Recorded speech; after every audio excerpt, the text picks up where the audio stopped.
Right. The reason I actually came to the Lower East Side was it was the cheapest place to move to.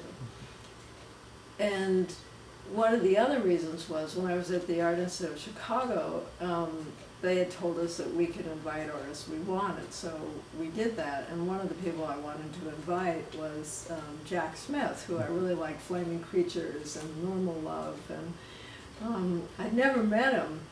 But Krista Maywell and I came to New York, where we're still at the Art Institute, and sort of tracked him down. It took like weeks to find him, because he kept moving from place to place. He'd had a place in Soho where he'd sawed down the second floor, just taking a chainsaw and sawed the floor above so he had more space.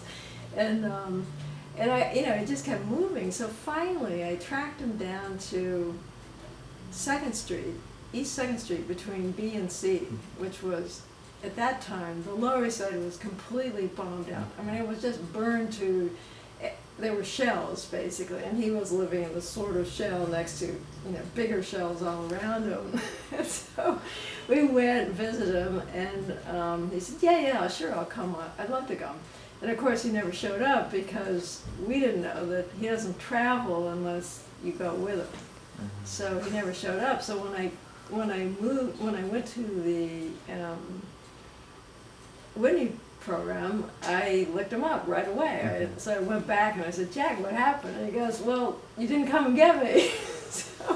so that was it. But then because of that, we became friends, and I worked for him really, for free for about a year, helping him with his films and dusting his, glass negatives off, and just sitting and smoking with them and roaming around the Lower East Side. And I think that was sort of my introduction to the Lower East Side, which was unbelievably bombed out. I mean, during that period, I also made a film called LES, which is the Lower East Side when it was burned out.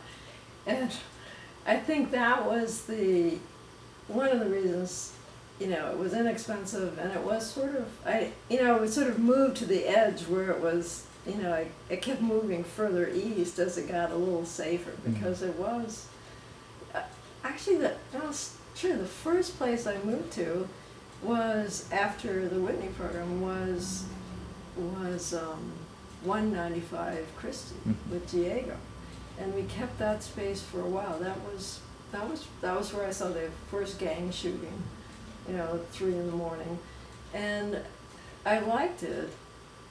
That area, it was pretty rough at that point, and then Essex Street was in Chinatown. I mean, Hester Street was in Chinatown, so it was a little safer, but still on Avenue 8. Essex is still Avenue 8. And then, moved in with Tom, and then went to Fight Bleecker, and then and in 1979 I had to move out of there, so we ended up I moved to Ludlow.